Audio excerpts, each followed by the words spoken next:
Баршаңызға қайырлы күн.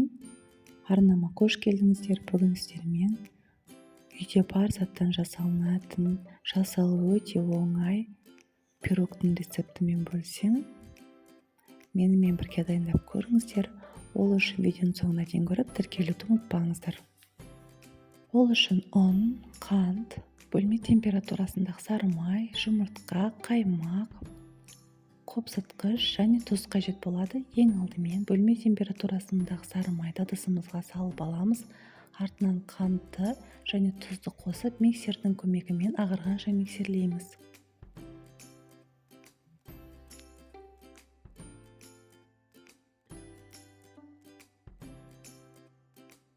Ағарғаннан кейін 2 дана жұмыртқаны жарып саламыз. Тағы да миксердің көмегімен араластырамыз. Барлығы біркелкі масса болғаннан кейін қаймақты қосатын боламыз.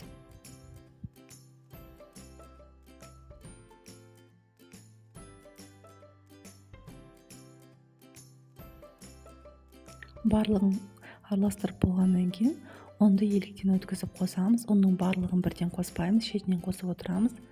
Және қопсытқышты қосып, қамырды лопатканың көмегімен бірінші араластырып аламыз. ұн қосу керек болса, шетінен қосып отырамыз.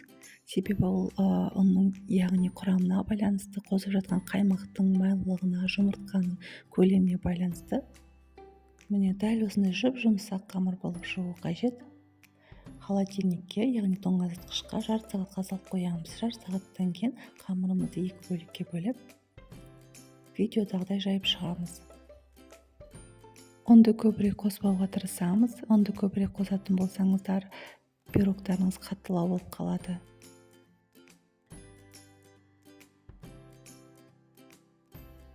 Төрт бұрышты формаға келтіріп аламыз.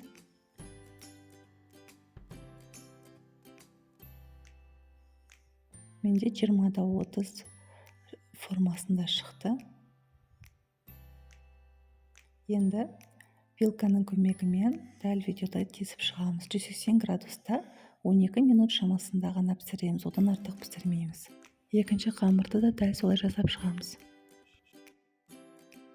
Және салмасына дәл осындай повидланы пайдаландым. Алмадан жасалынған, формасын жақсы ұстайтын повидлалардың бірі. Повидланы пирог суығаннан кейін ғана барып жағамыз. Егер рецепт керек болатын болса, төменге ссылкасын қалдырып кететін боламын. Видеодағыдай қалыңдау етіп жағып шығамыз. Менде шамамен 350 граммдай кетті. Және екінші бетін дәл видеодағыдай үстіне қойып, үстіне повидланы жұқалау етіп жағамыз. Қалың етіп жақпаймыз. Жұқалау етіп жағу керек. Жағып болғаннан кейін бетіне, яғни глазурін дайындаймыз. Ол үшін бізге қант ұнтағы және сүт қажет болады. Қант ұнтағына 250 грамм қант ұнтағына 4 ас қасықтай сүт қосамыз. Мен ең алдымен 3 ас қасықты қосып алдым. Егер жетпеген болса, тағы да қосамыз. Мен тағы да 1 қасық қостым. Сонда менде 4 ас қасық сүт қосылды. Жақсылап араластырамыз. Дәл осындай, яғни масса болу керек.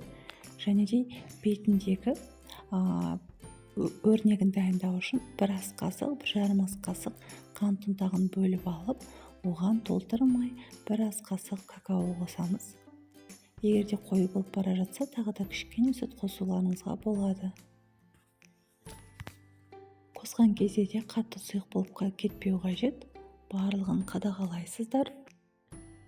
Және жағудың алдында барлығын алдын ала дайындап алу қажет. Себебі қазір пирогтың үстіне жағатын кезде глазурь тез қатып қалады. Енді осы глазурь тез қатып қалу үшін микроволновкада бір ертіп аламыз. Сол кезде глазурь жаққаннан кейін тез қатып қалатын болады. Шамамен 20 секундқа ертіп аламыз.